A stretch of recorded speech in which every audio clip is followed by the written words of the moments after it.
जब हम किसी भी लॉन्ग टर्म रिलेशनशिप की बात करते हैं तो एक ऐसा रिलेशनशिप होता है जो काफ़ी लंबे समय से चल रहा होता है। ये रिलेशनशिप एक हस्बैंड वाइफ का भी हो सकता है, एक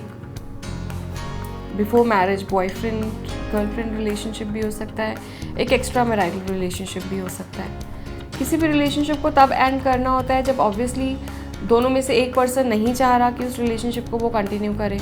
या दोनों ही पर्सन्स नहीं चाह रहे हैं, या दोनों के सर्कमस्टांसेस की वजह से उन दोनों को सेपरेट होना है। तो डेफिनेटली ऐसा नहीं होता है कि हम दोनों आज डिसाइड कर लेते हैं कि हम अलग हो रहे हैं एंड फिर वो दोनों अलग हो जाते हैं। यूजुअली ये एक पैटर्न नहीं होता है। अगर किसी भी एक पर्सन ने अपना डिसीजन लिया है कि अब वो आगे इस रिलेशनशिप को कंटिन्यू नहीं करना चाहता है, या वो बहुत कंफर्टेबल नहीं है इस रिलेशनशिप को आगे कंटिन्यू करने के लिए, सबसे पहले तो कोई लॉजिकल रीज़न अपने पार्टनर को देना बहुत ज़्यादा इम्पॉर्टेंट है। बिकॉज़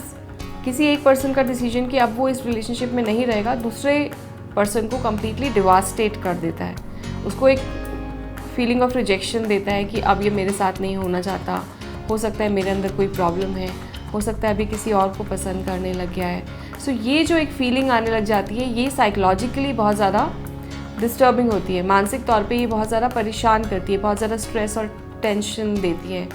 इसके लिए बहुत ज़्यादा इम्पॉर्टेंट है कि सबसे पहले तो कुछ लॉजिकल ऐसा रीज़न निकाला जाए सेपरेट होने का, और वो रीज़न दिया जाए अपने पार्टनर को जिससे कि उसकी भी फीलिंग्स बहुत ज़्यादा आहत ना हो।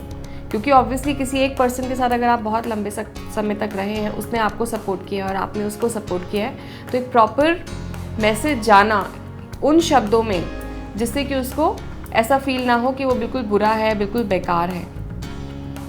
जितना एमिकेबली रिलेशनशिप ख़त्म होता है उतना ही दोनों लोग ज़्यादा कंफर्टेबली रह पाते हैं। जितना इसमें कॉन्फ्लिक्ट रहेंगी, आर्ग्यूमेंट्स रहेगा, आप एक दूसरे को ख़राब बोलेंगे, उतना दोनों के ही मन में वो ख़राब फीलिंग काफ़ी लंबे समय तक रह जाती है एंड ऑब्वियसली वो आपके मेंटल स्टेटस को भी अफेक्ट करती है। अगर ऐसा हो रहा है कि आप अपने पार्टनर के साथ आप कंफर्टेबल ही नहीं हैं, या आपको ऐसा लग रहा है कि आपका पार्टनर ही आपको मिसयूज़ कर रहा है, या अब आपके लिए लाइफ में अलग प्रायोरिटीज़ आ गई हैं, तो डेफिनेटली बैठ के डिस्कस करना, बहुत ज़्यादा लाउड नहीं होना, एक एक करके अपनी बात कम्युनिकेट करना, रुक के दूसरे की बात को समझने की कोशिश करना, और अगर नहीं समझ आ रहा तो थोड़ा सा समय लेना कि हम लोग इसके बारे में 2 घंटे बाद बात करते हैं या 1 दिन के बाद बात करते हैं। क्योंकि बहुत बार लोग ऐसी सिचुएशंस में बहुत इम्पल्सिव हो जाते हैं और इम्पल्सिव होकर एक दूसरे को या खुद को नुकसान पहुंचाने की कोशिश करते हैं। तो कोई भी रिलेशनशिप तभी चलता है जब 2 जने चाहते हैं। अगर दोनों में से एक जना डिसाइड कर लेता है कि अब वो इस रिलेशनशिप में नहीं होगा किसी भी वजह से, चाहे खुद की वजह से, चाहे अपने पार्टनर की वजह से, चाहे सर्कमस्टांसेस की वजह से,